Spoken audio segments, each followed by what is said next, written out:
So we got Pete Docter here today. Hey. Thanks so much for doing this, Pete. Sure. And we have this fancy new microphone that we're using for this. Yeah. What is this called? This is the binaural head. And my thought was, initially when you asked me to do this, I was thinking it would be great to make this as casual and conversational as possible. And it would be great if you could actually invite everybody who's listening to just sit down at a coffee shop and have a conversation. So this is the next best thing. It's like, Yeah. because the idea with this head is there's microphones inside of these ears, inside of a head. And so the whole microphone the two microphones are inside of this head-shaped device, which is supposed to approximate what you hear with your own ears. So in addition to just left and right, like you're on the left, Right. I'm on the right, but it's also supposed to be like front and back. And the gag they always do is like they take scissors and, like, yeah, you need a haircut. Oh, look, there you go. That's so weird. Wow. Yeah. So, I should mention that if people are not listening with headphones, you'll get much better. I mean, you can still hear us with speakers, but the whole gag is what you put the headphones on. Okay. Yeah. Great. Yeah. So put your headphones on, and hopefully this will be great. I guess I just wanted to start out with, like where you're from and where you grew up. Uh-huh. Yeah. I grew up in Bloomington, Minnesota, the Midwest, and that was.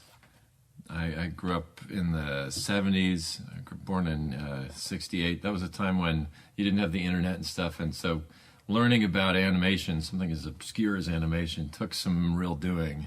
You'd go to the library, and there'd be some book from 1930 on animation, which had nothing really to do with what was being done then. And anyway, it was kind of hard to figure out this, because I had this real attraction to it from a pretty early age. Really? How early?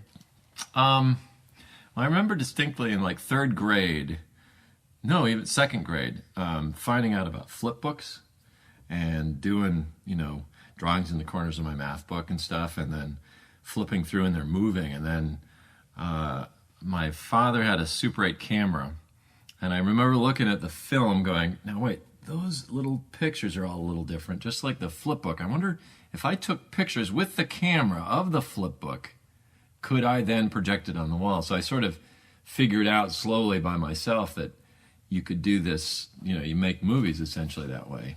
Did it work? It did. I ended up breaking my dad's camera in the process, just wearing out the trigger, because it didn't have one frame advance. Right. It just had, so I would just go, and it would take 2 or 3 frames. Wow. And Did like at the point of ending, maybe was it high school that you knew I want to go do this? well, I wasn't that smart about it. I just knew that I loved doing it, and I did it on my own, and made my own little films and stuff. But I never really thought about what I was going to do to make a living. And so I went to the University of Minnesota for a year. I took philosophy classes and art classes and all sorts of stuff like that. And then it wasn't until about then that I thought, well, okay, I really love animation. I wonder, I don't remember when it first occurred to me that there must be people out there who make a living doing this, which I'm doing just for fun. Some people actually get paid to do this. And then somebody told me about Cal Arts. Oh, you know what? Okay, well, what happened was, and this I'll mention only not because it's a fascinating story, but in case people are ever in a position to do this. I got hooked up with this company called Bages Jones. It was a commercial house in Minneapolis. And they said, come on over. You can use any of the equipment, bug any of the animators for information. The place is yours. And so I did my own little 30-second short film, which I still have. It's pretty crappy, but it was amazing the amount of that they were willing to just give me. That's nice, yeah. So if I would love to be able to do that for people. Oh yeah, I mean I had a hard time getting internships. It was like I had to pack boxes in order to do it, and that's so nice that they just let you. Yeah, I mean I painted cells too for the commercials and stuff, but.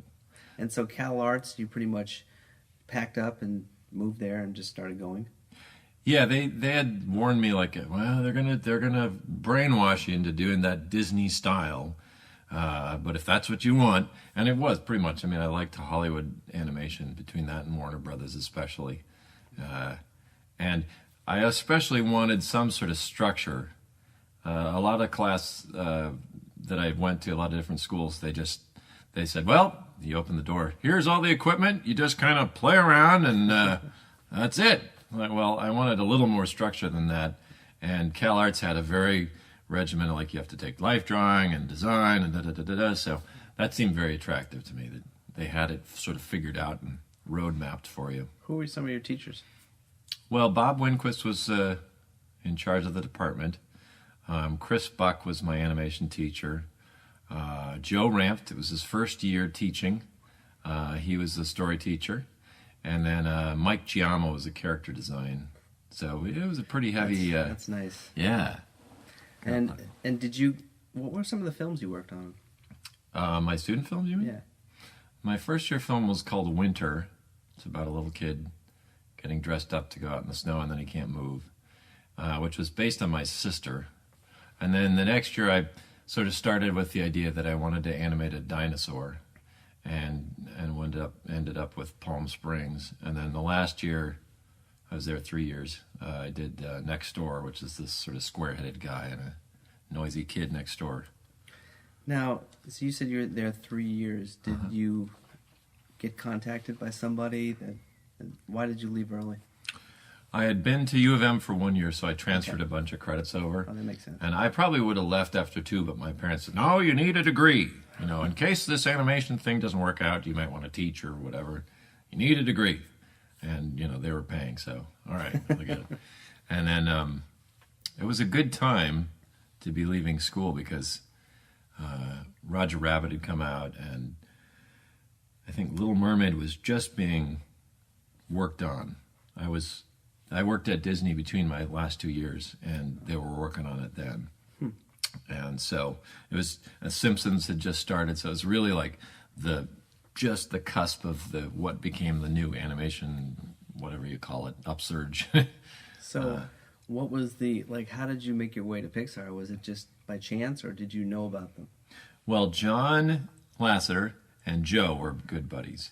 And so apparently, I guess, I've heard since that John had asked Joe, who, you know, it was just John at Pixar. He's the only animator. I mean, there were a bunch of other technical guys, and John was looking to expand, and so he talked to Joe and said, did you have any students that you'd recommend? And Joe had suggested me.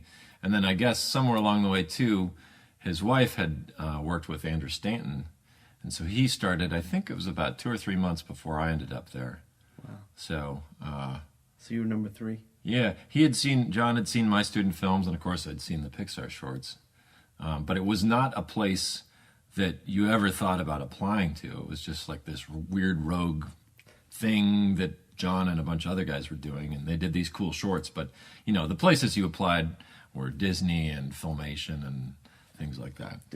If you had the choice, would you have rather have gone to a place like Disney? I had always thought that I would end up at Disney. I guess that was in the back of my head. But, and like I say, I was really fortunate to be coming out of school at a time when there was a lot of different offers. And somehow, I'm not really sure why, you know, given all these different opportunities, I chose this small, weird company up north to do short films. I guess basically what happened was I loved the shorts at Cal Arts, and Pixar was doing shorts, and I thought, well, I'll go up there and do shorts. Of course, then we did commercials and didn't really do many shorts. Oh, really?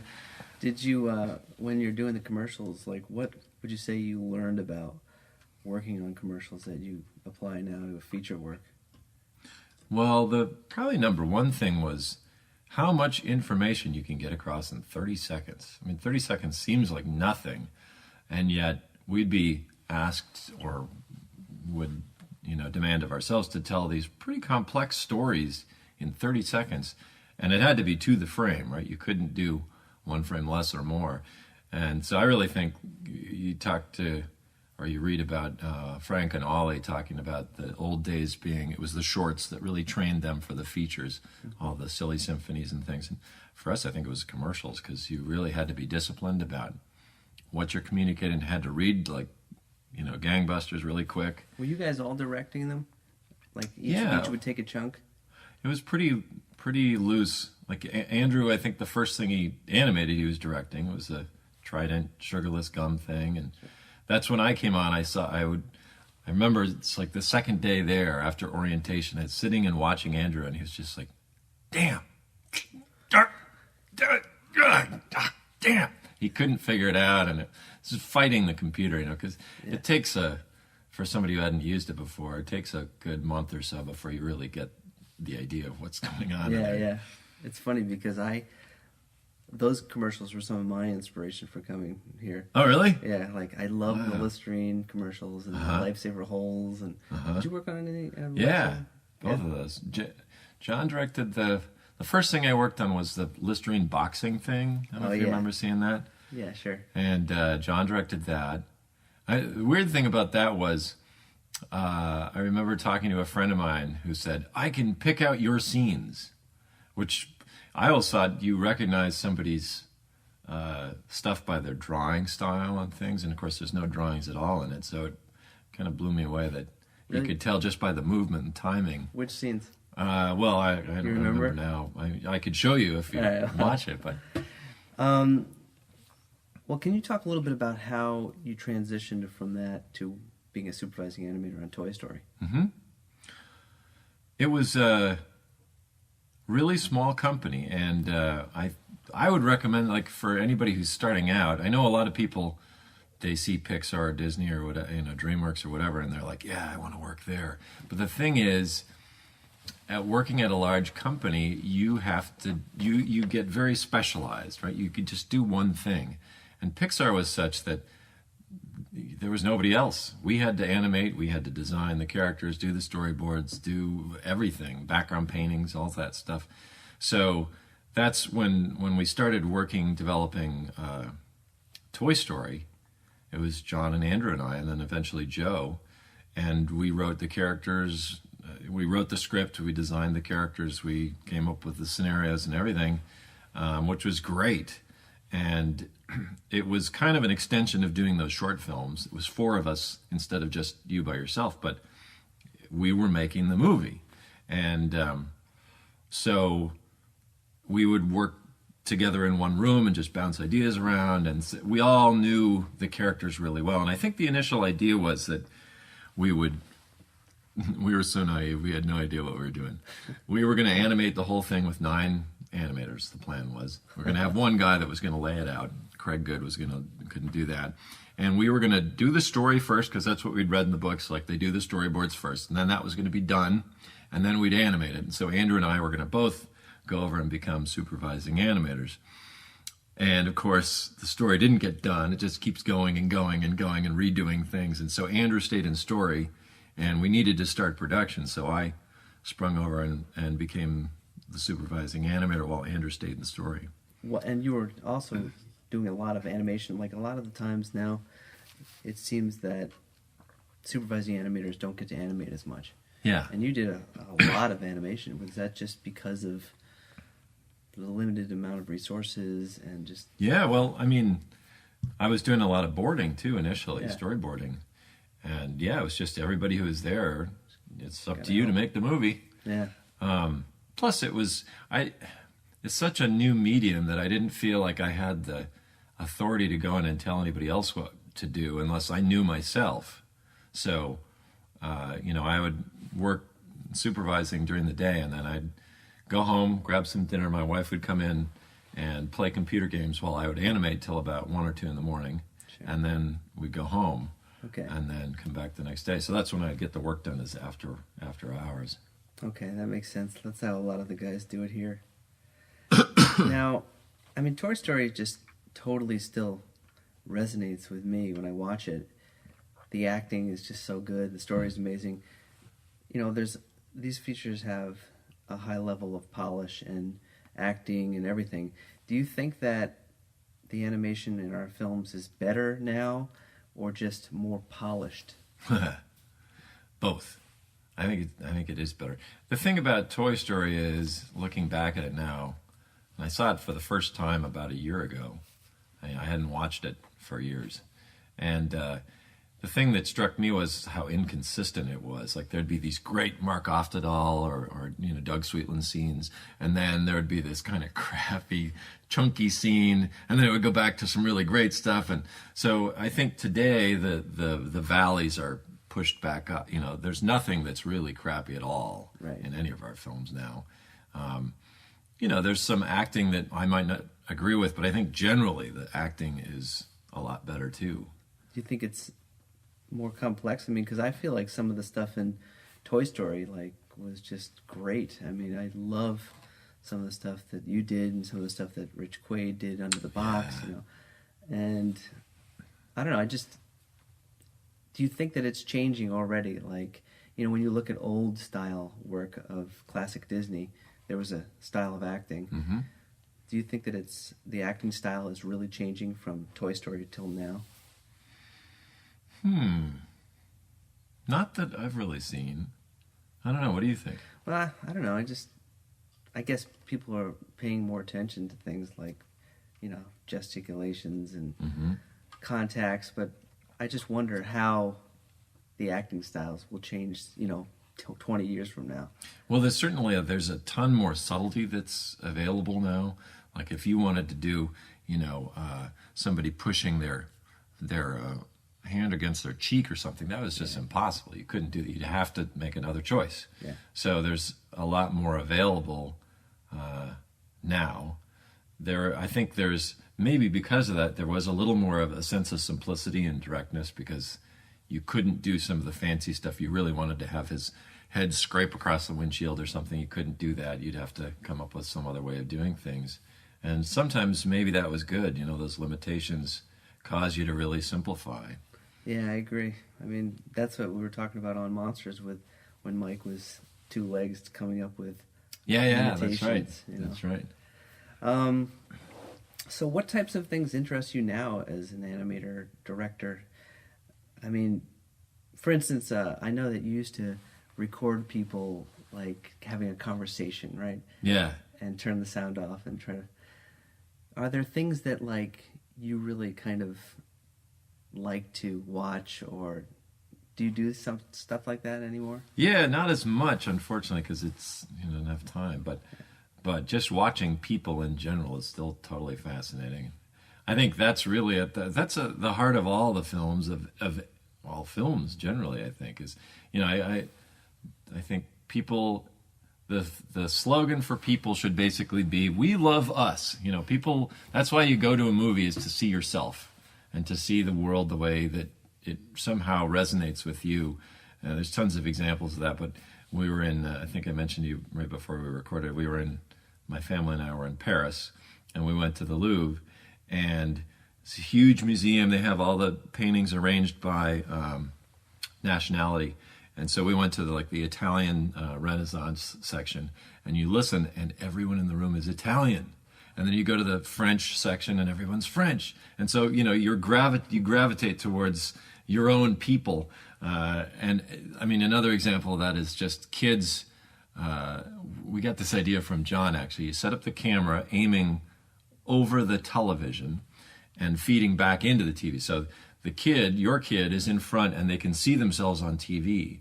And they just sit there and they perform, and they're looking and they're doing faces, and they'll sit for hours and watch themselves, which is also great footage later to have. That's awesome. But I think that's really what great storytelling is, just somehow observing and capturing an essence about life. That's what animation is too, is finding those things of truth and putting it up there on the screen. Well, in terms of ideas for films, where do you come from, as far as, or I should say, in terms of ideas for films, where do you come up with the idea? Is it just sitting, driving to work one day, or is it from a certain thing that is happened, It's all over the place. There's no kind of rhyme or reason to it. I remember on Monsters, it was really kind of almost a logical progression. Like it surprised me, frankly, that so many people, after Toy Story came out, they said, hey, I really believe my toys came to life too. And so it was cool, you guys, we tapped into something that I didn't really even think about too much when we were making it, that was so commonly held, that belief. But then afterwards, I got to thinking, I wonder if there are other things like that we all kind of share. And, the monsters in the closet thing was certainly something that I thought about, and we started playing around with that. And so it sort of grew from that general conceit of, let's imagine that monsters are actually real and they scare kids for a living. And then from there, we extrapolated out and found the characters and the relationships and all that. So it all comes from that central idea. Yeah, although something that we found on Toy Story, and Andrew was way ahead of me, and as a writer, he figured this out early on, is that at the core of every story, beyond that conceit, and more important than that conceit, is an emotional bedrock that the story must have. And if it doesn't have that, then all you're going to have is a kind of a clever conceit. So, at the heart of Toy Story, it was basically a story of jealousy, of what happens to this guy who's seemingly everything normal, he's in control, and then a button gets pushed for him when this new toy comes in. Suddenly his own insecurity comes forward, and that's something totally relatable that everybody understands. Everybody's had that situation where you're like, wait a second, who's that guy? Now I gotta stand up and, you know what I mean? Yeah. Monsters kind of came down to that sort of idea of a guy who's all about work and just driven to do great at work, and then the idea of family coming in. There's a kid here, and that really changes the way I look at the world. And so, again, something that I remember when that film came out, a lot of parents said, wow, I really connected with that story for some reason. Like, they didn't really understand why. But now, as I'm working on this show, Up, that was something we looked for really early on, is what is that emotional connection that's going to resonate with people? Because there's so much in our films that's foreign, ants or the life of cars, it's all kind of cool, but what is that connection that's going to make you care about these characters and relate? It's back to the we love us, I want to see myself somehow reflected in the windshield of that car, Yeah, absolutely. So now, in terms of Monsters, Inc., I just had a couple of questions. Can you talk about... Wait a minute, you need a haircut. Oh, okay, yeah. Can you take a little bit off the... There you go. Sorry. That's awesome. Did Monsters Incorporated represent the film you ultimately wanted to make? Well, yes and no. I mean, we started out with a very different conceit, and you've probably heard the pitch on that. But it was a totally different story, and it grew and it changed and evolved. And that was another thing that shocked me as a filmmaker. And I remember actually getting sort of, not upset, but kind of puzzled, because I was expecting John to someday come in and say, well, guys, here's the story we're making. And he would put it down in front of us and we'd do it. That's the way I figured, like, Walt must just be in bed at night and then just sit up and go, Dumbo, and then they'd do it, And that's not the way it works at all. The films kind of change and grow and they evolve, and you come in with one thing and everything else changes around it, and it's a very fluid, weird process.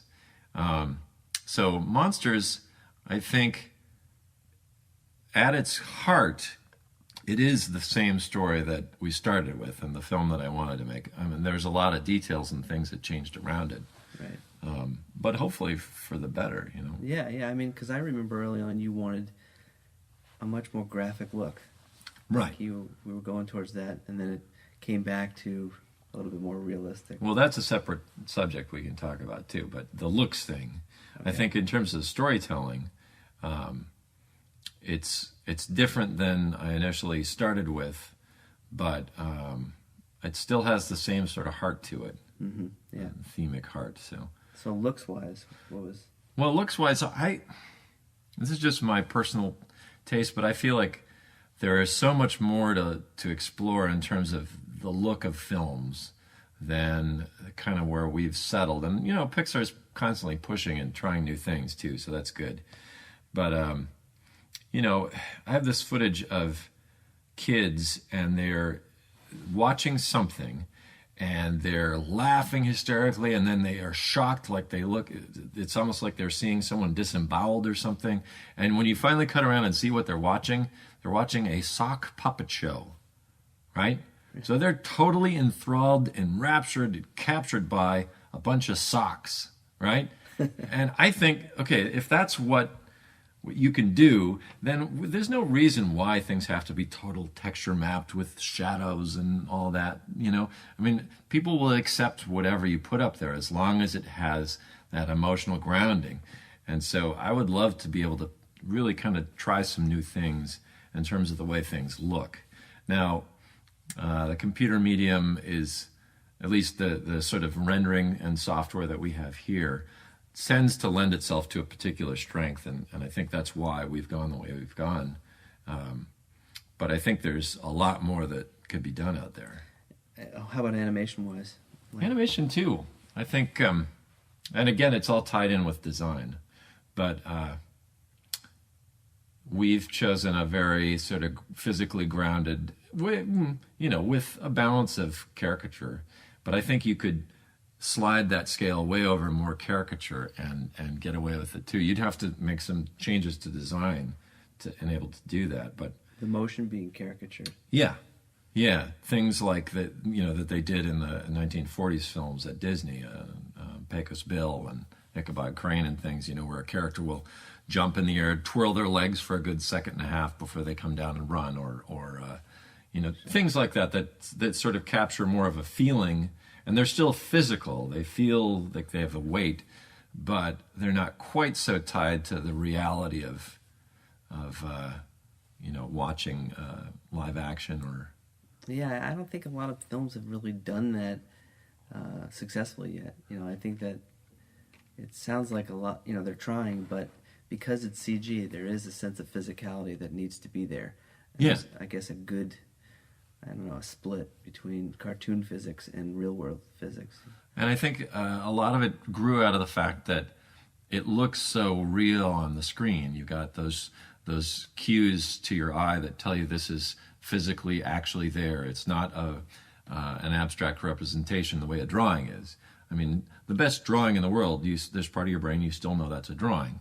Whereas with the computer, I mean, it's a lot closer to sort of a real life or a photograph. You get the depth cues, you get shadowing and reflections, and so I think it was probably largely because of the look of the rendering that made the animation tend towards a more believable or a more realistic look. You did I think it was an article on John Sibley, right? Yeah.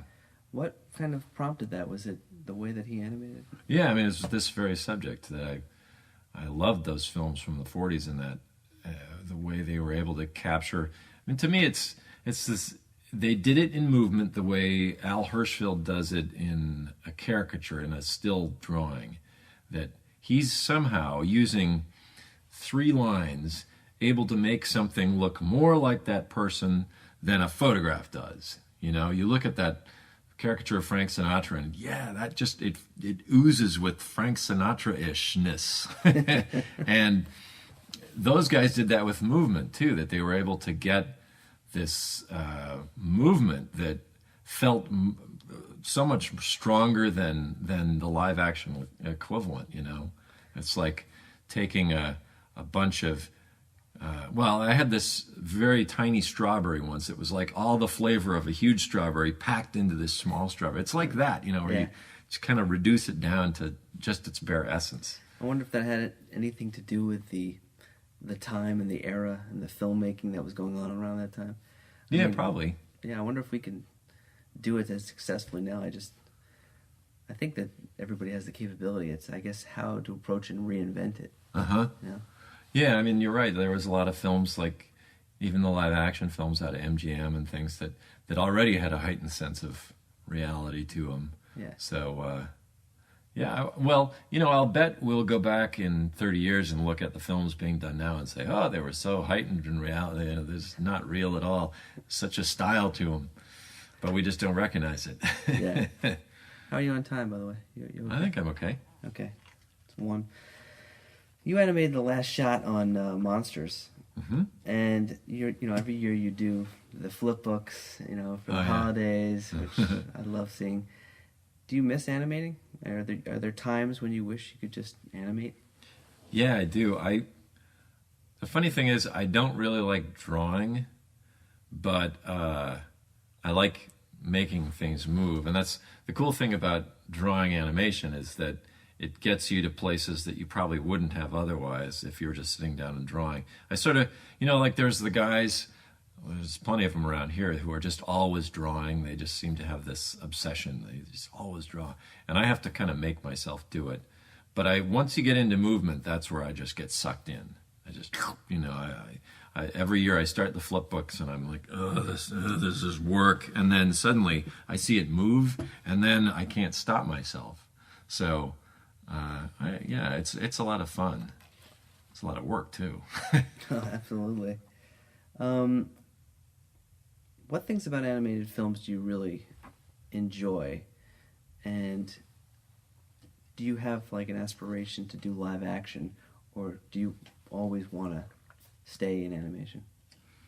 I think the thing that got me interested in animation is that same thing I was talking about, the kids watching Socks, Yeah. That there's part of you that knows that's totally fake, and yet you're willing to suspend your disbelief and accept it as real and get emotionally connected. And, that's fascinating that's what got me into Disneyland. The same thing. I remember going on Pirates as a kid and going, I know those are plastic guys, but it's so cool. And you just feel like you're somewhere else and all that.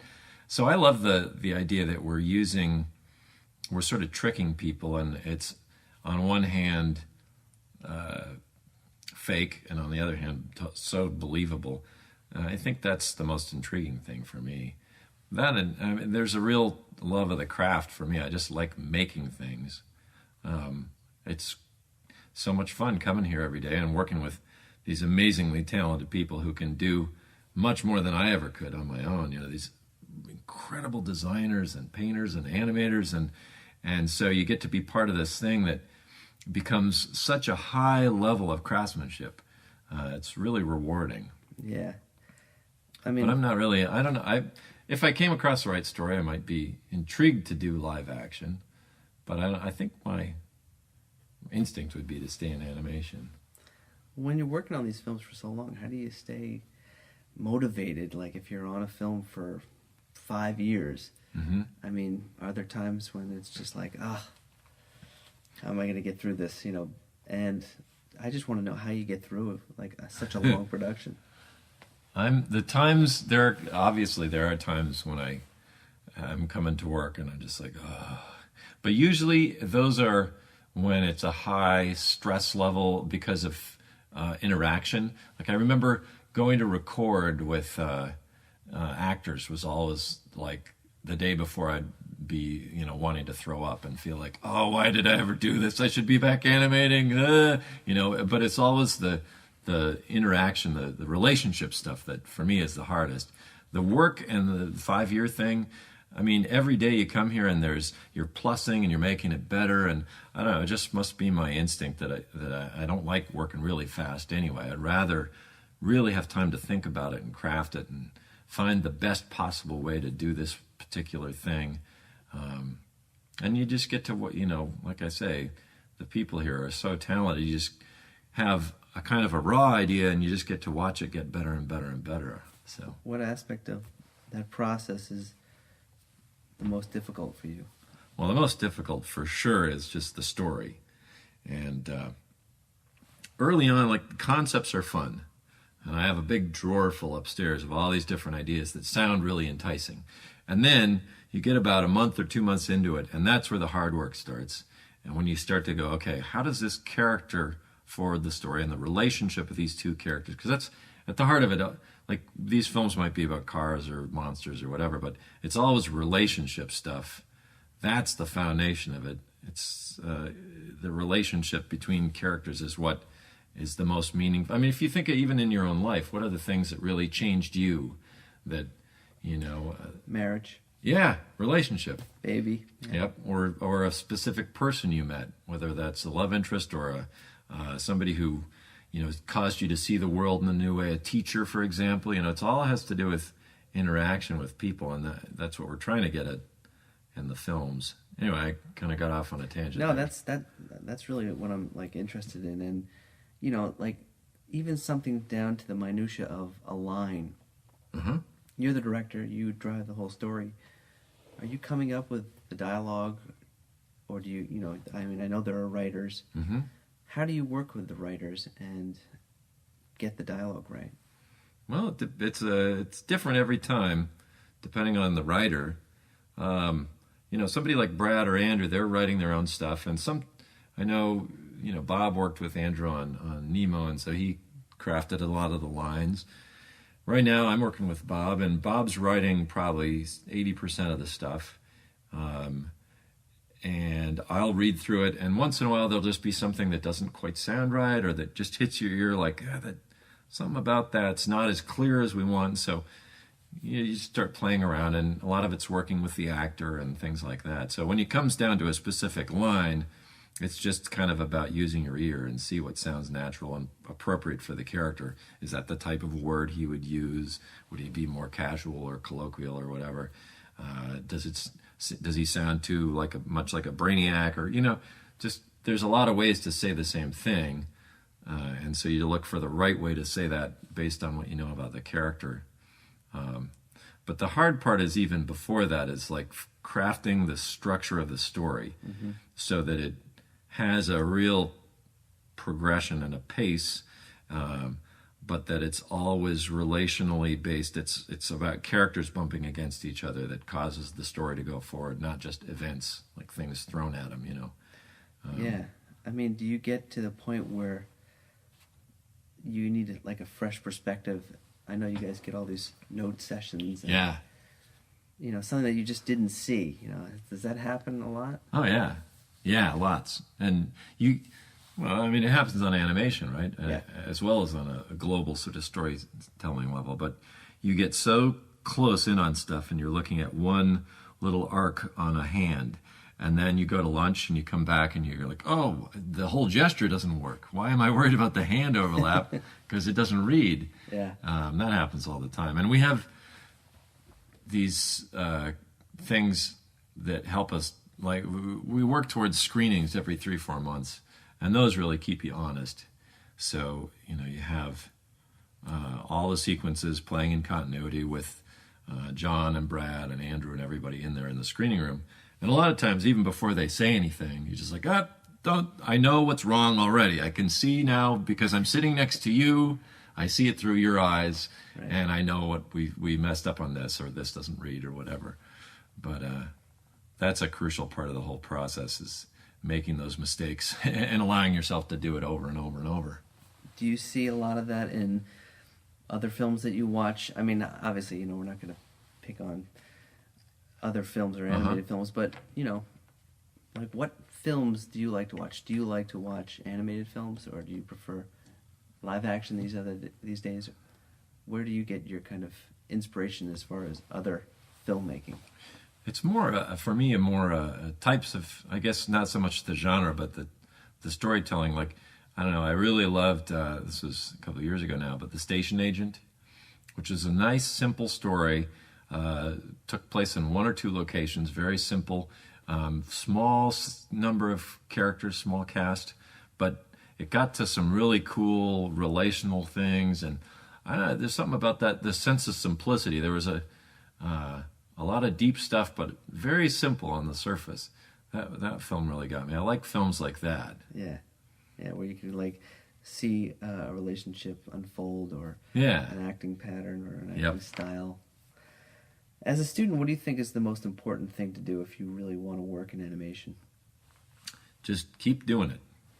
I think everybody's going to find their own strengths and weaknesses, but if persistence is a huge thing, and if you just keep plugging away and keep doing stuff. It's going to get better. It's going to